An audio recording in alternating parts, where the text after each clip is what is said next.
अव्याकरण सीखें। अव्याकरण सीखे के तहत जो है आज आप जो है द्विगु समास समझेंगे। द्विगु समास में क्या होता है, सबसे बड़ी खासियत इसकी ये होती है कि ये जो है पहला पद इसका जो है वो संख्यावाचक होता है, अर्थात इसमें संस्कृत के वर्ड भी जुड़े रहते हैं। संस्कृत के वर्ड जैसे संस्कृत के शब्द जो होते हैं वो आपको पहले मिल जाए, इसकी सबसे पहली पहचान है। जैसे कि मान लीजिए त्रिकाल लिखा है, कहीं पर त्रिकाल लिखा हुआ है, तो त्रिकाल अगर लिखा है कि जो त्रि शब्द है, ये त्रि जो होता है वो कहता है तीन।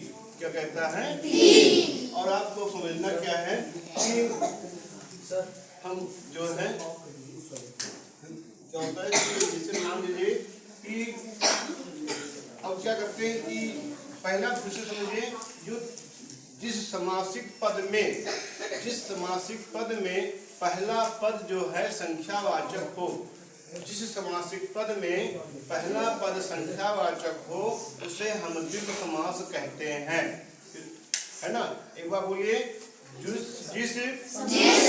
समास में पहला पद संख्यावाचक हो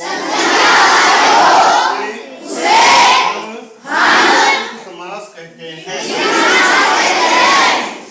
जैसे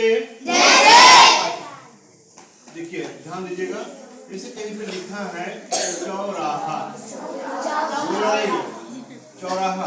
अब क्या है कि चौराहा में देखो जो पहला पद है ये चौ है, दूसरा अर्थ है राहा, है ना, अर्थात है चार, बोलना नहीं है, चार राहों का समूह, बोलना नहीं बीच में, चार राहों का समूह।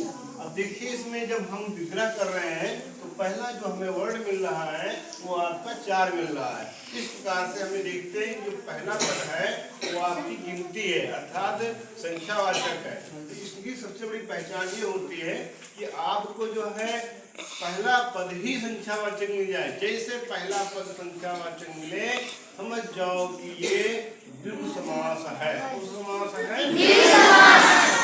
दूसरा समास एक और आता है जो कि होता है वो आपका होता है द्वंद्व समास। ये द्वंद्व समास क्या है कि ये दिखने में तो एक जैसा है, दिखने में एक जैसा है, होता क्या है कि हम लोग क्लास में बैठे होते हैं और कभी कभी ऐसा होता है कि द्विगु को हम द्वंद्व समझ बैठते हैं या द्वंद्व को हम द्विगु समझ बैठते हैं।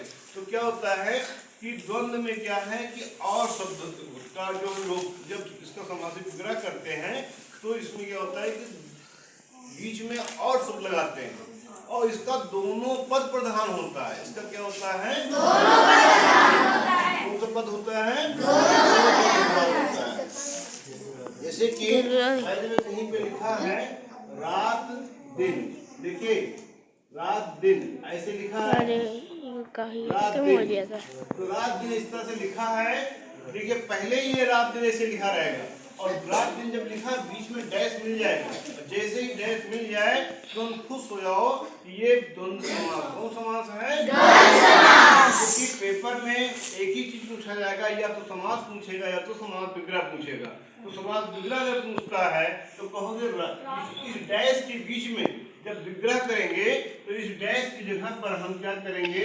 रात और दिन, रात और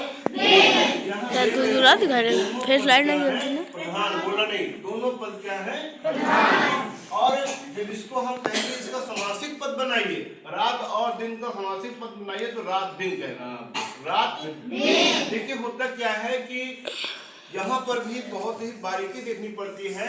आपने रात और दिन का लिखा, लेकिन जैसे आपने रात दिन ऐसे लिख दिया, रात दिन इस तरह से लिखा और बीच में अगर आपने डैश नहीं लगाया है तो इट इज रॉन्ग, अर्थात ये गलत हो जाएगा, अर्थात आपको द्वंद्व समास का ज्ञान नहीं है, क्योंकि इसमें दोनों पद प्रधान है। अर्थात एक भी ऐसा नहीं कि पहला कमजोर हो तो दूसरा तेज हो, दूसरा तेज और पहला तेज हो दूसरा कमजोर हो तो पहला, कुछ नहीं, दोनों का अर्थ बराबर है, रात और दिन।